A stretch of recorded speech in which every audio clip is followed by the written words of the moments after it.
Management of liver cirrhosis. Objective as per the block is explain how to manage hepatic coma, which is same as hepatic encephalopathy,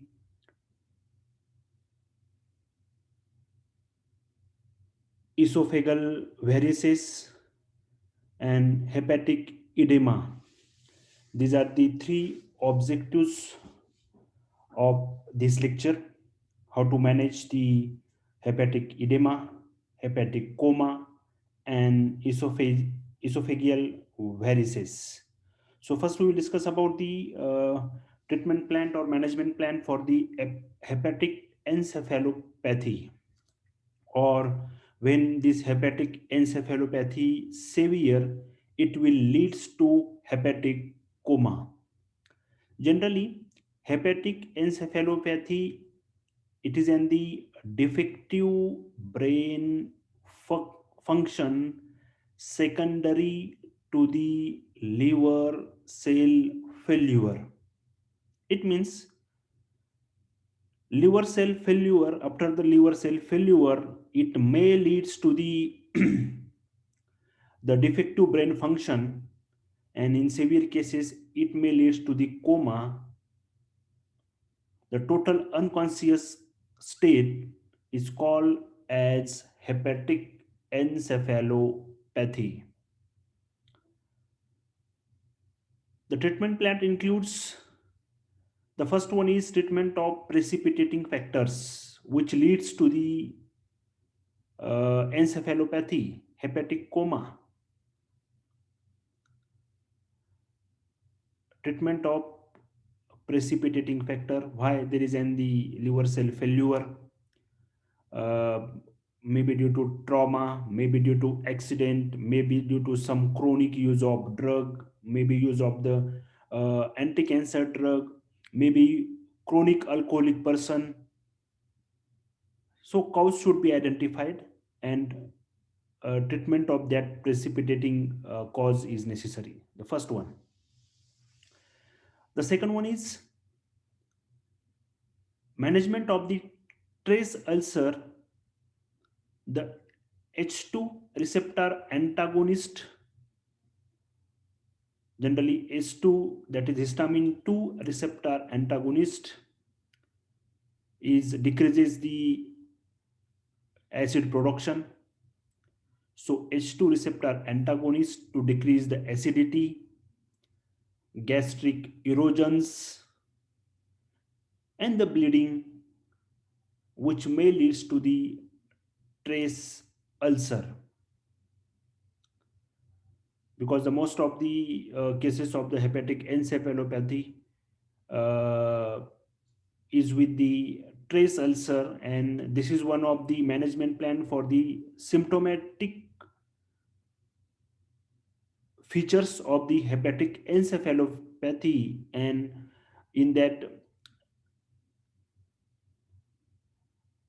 hepatic encephalopathy, the clinical features may include stress ulcer, and to manage the trace ulcer we need here H2 receptor antagonist, that is maybe the ranitidine, cimetidine, famotidine. These are the class which decrease the hydrochloric acid secretion, so it may leads to decrease the gastric erosions and the bleeding.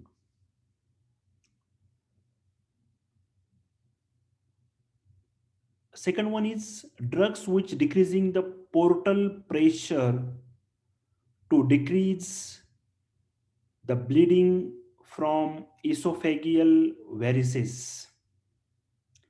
And here we need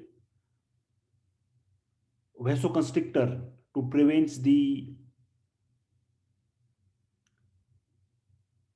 portal pressure and to decrease the bleeding from the esophageal varices. And generally the drugs which are used are octreotide, vasopressin, and the complementary, the third one is beta blocker. So aim of this therapy is to decrease the portal pressure and to decrease the bleeding from esophageal varices. Octreotide, we will see this drug, how it act exactly.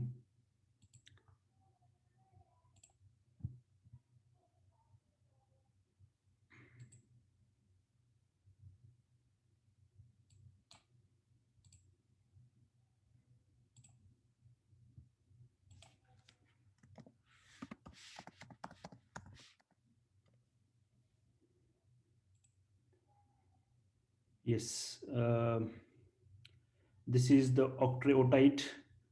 Generally, it is the main category also classified as, if you see here, antidiarrheals and the somatostatin analog, and it is used in as the acromegaly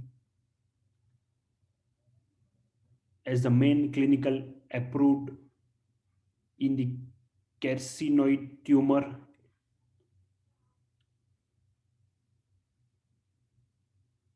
VIP omas, and here the esophageal variceal bleeding, which is off label. Off label means this drug is not approved by the FDA for this specific purpose, but it found in general clinical practice, it found useful in the management of the esophageal variceal bleeding.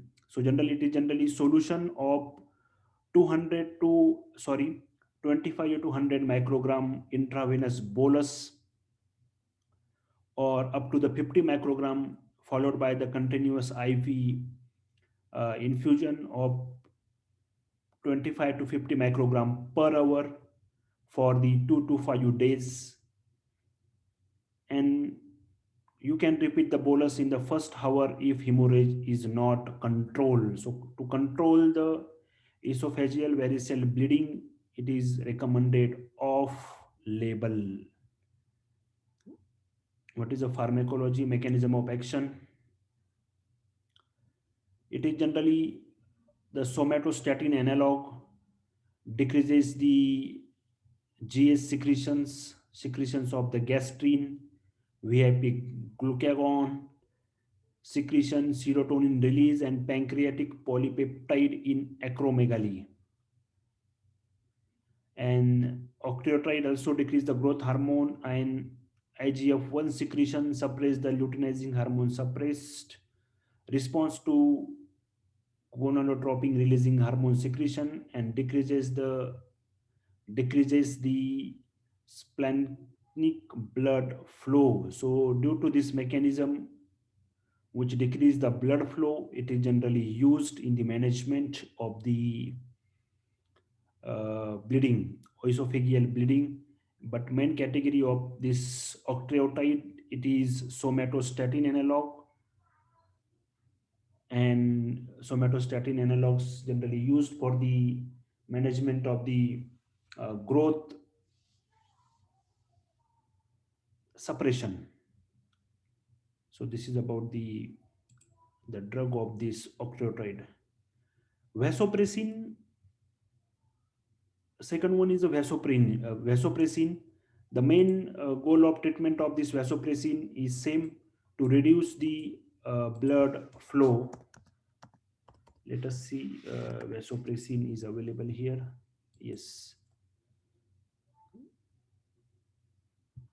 vasopressin, as the name indicate, it is an the gastrointestinal agents or vasopressin related antidiuretics and hormone analog vasopressin.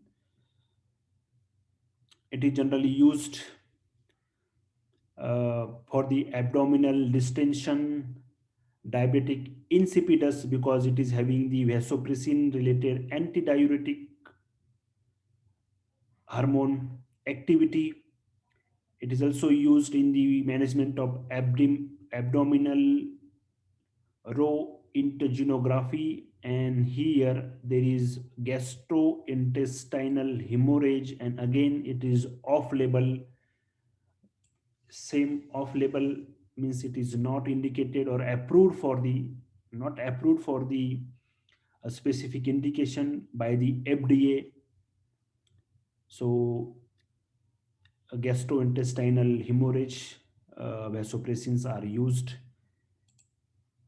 and the so mechanism of action include vasoconstrictor without ionotropic or conotropic effect, and stimulates the smooth muscle in GI tract to cause peristalsis. The secondary effect about the uh, peristalsis movement, but due to vasoconstrictor effect, it is generally used in the management of the esophageal varices bleeding. Then another plan of management includes the decrease the ammonia production. And how can we decrease the ammonia production in the body?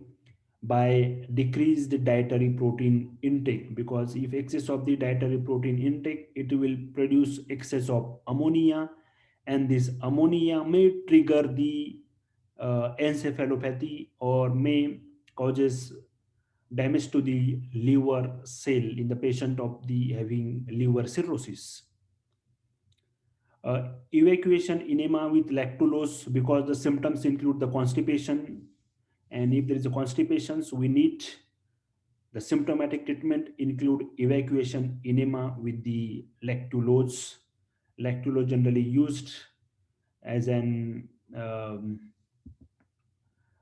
produce the peristalsis easily, and acts as a antidiarrheal. We can say it acts as a one of the gastrointestinal agent to facilitate or to anticipate the constipations, and the constipation is one of the symptoms in the hepatic encephalopathy. uh, Neomycin or rifaximin. Now neomycin, this is an antibiotic from the class of antifungal. Neomycin, antifungal antibiotic which kills the fungal infection.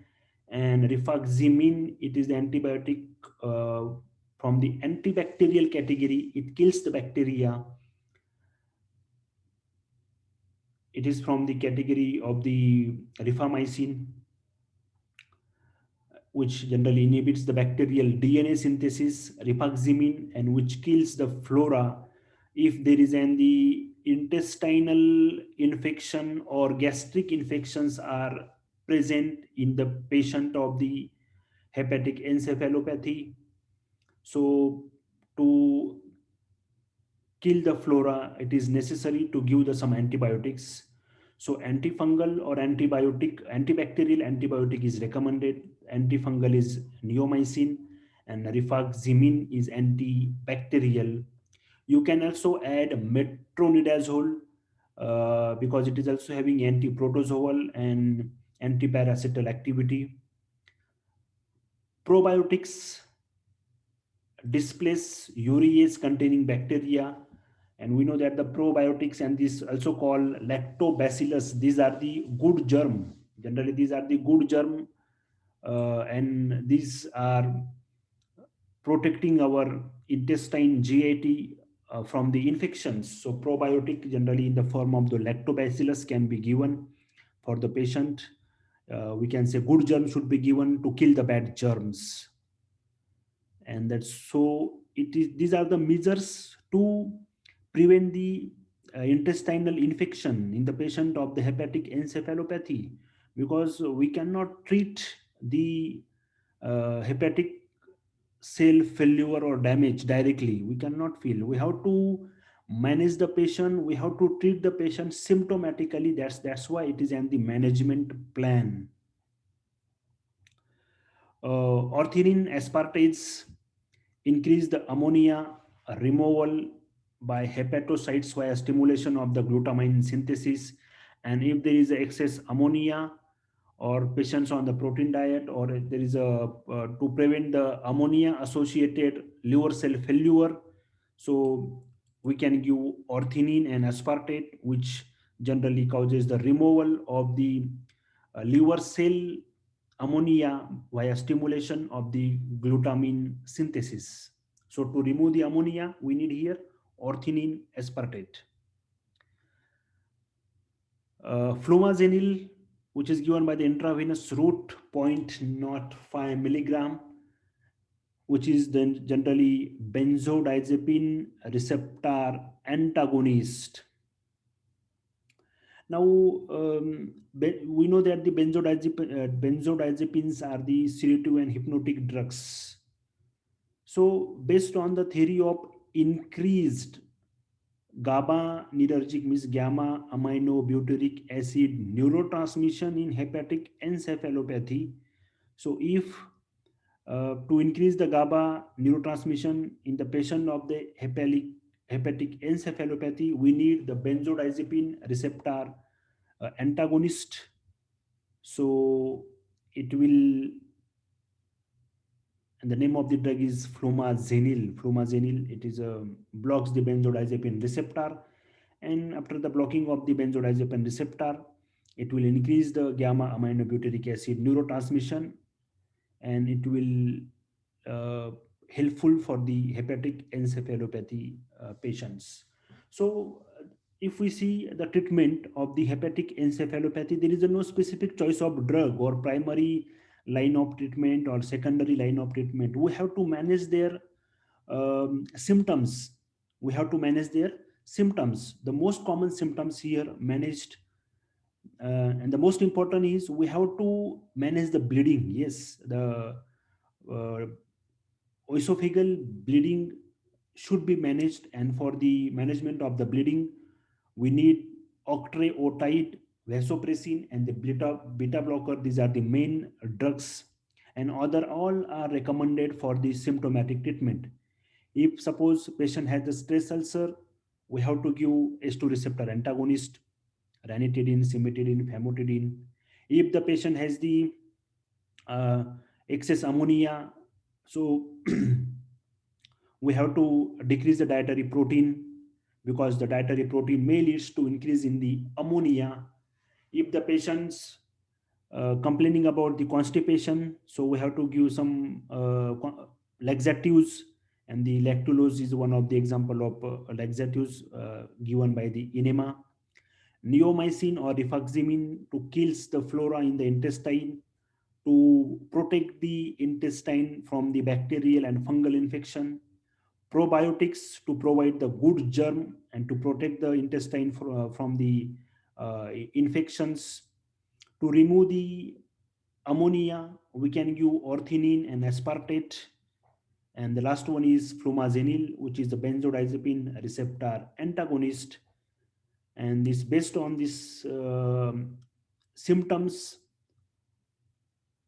and complications associated with the hepatic encephalopathy, we have to treat the patient, but there is a not choice of drug and the first line of the treatment.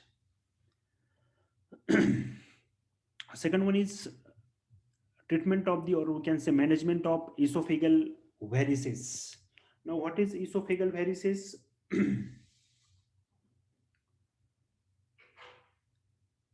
Dilated veins in the upper GI tract that protrude into esophageal or gastric lumen, and we can say it increase the bleeding tendency and hypertension.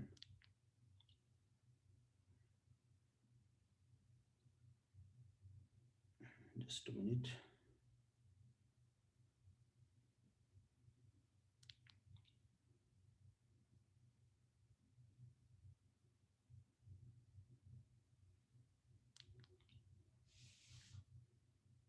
Yes, class.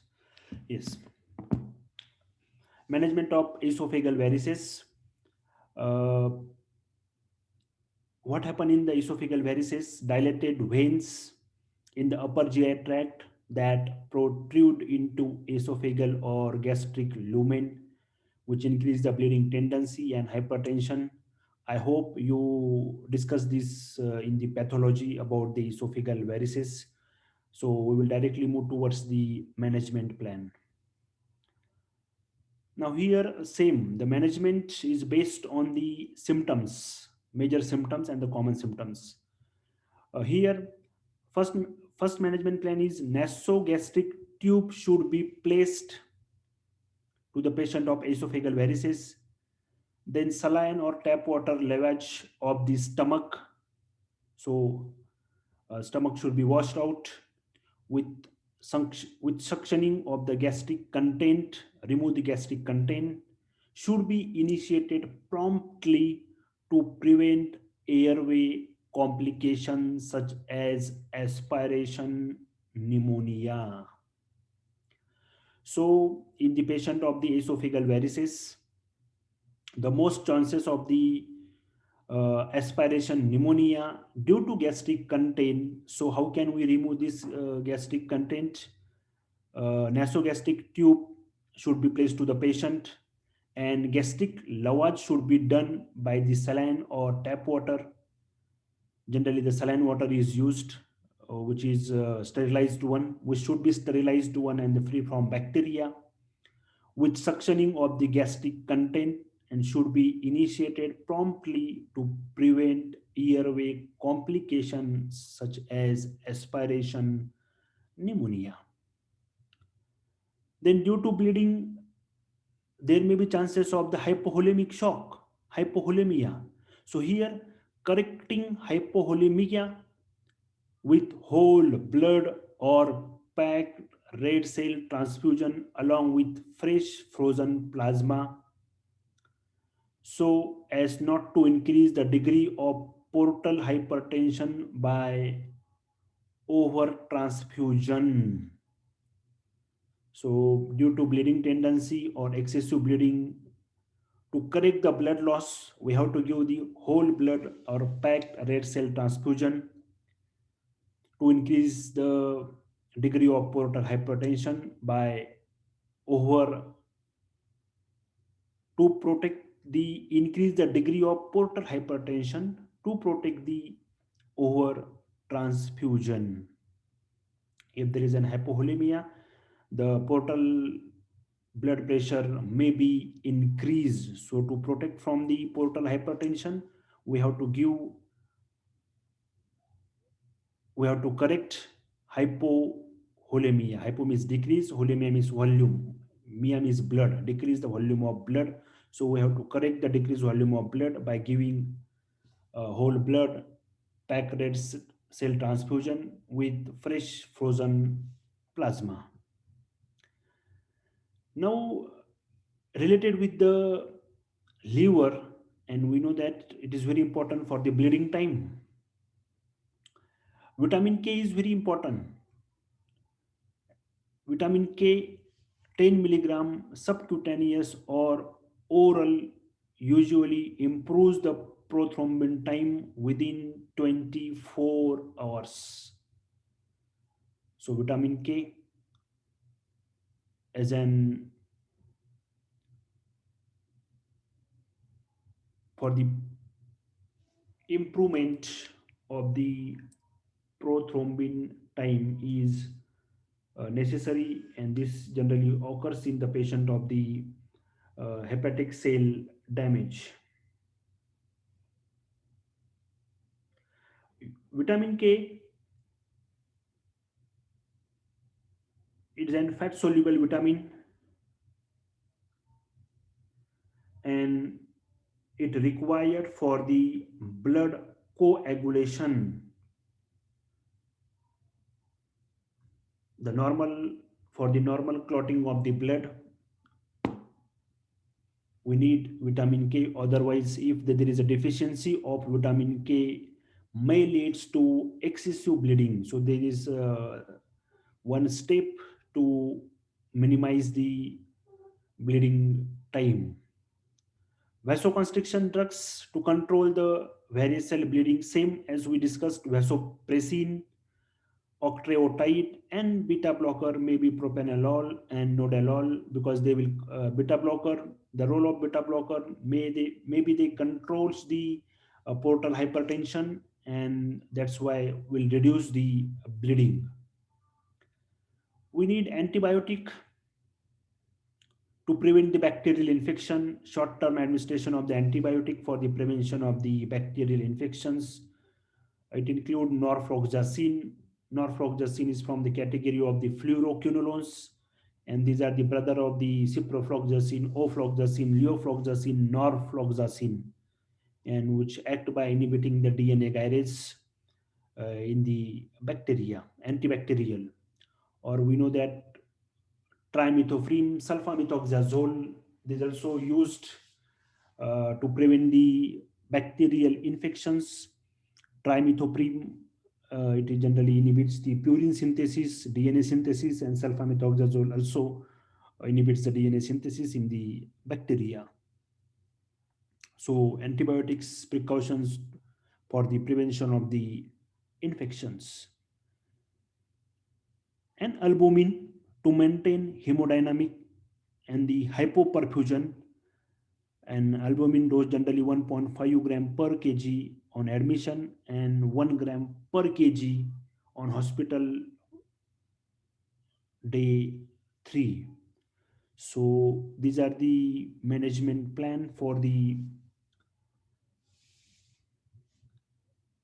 esophageal varices.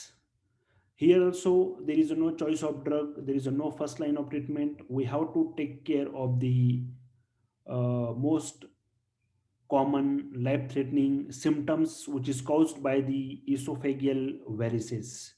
So pneumonia, to prevent the pneumonia, we need here aspiration pneumonia, we have to give the gastric lavage. To correct the hypovolemia, we have to give the whole blood. To prevent the prothrombin or to improve the prothrombin time, or to prevent the excessive blood loss, bleeding, we have to give vitamin K. Vasoconstriction, to prevent from the excessive bleeding, varicose bleeding, we have to give vasopressin, octreotide, beta blocker, antibiotic to prevent the infection in the patient of this uh, esophageal varices, and albumin.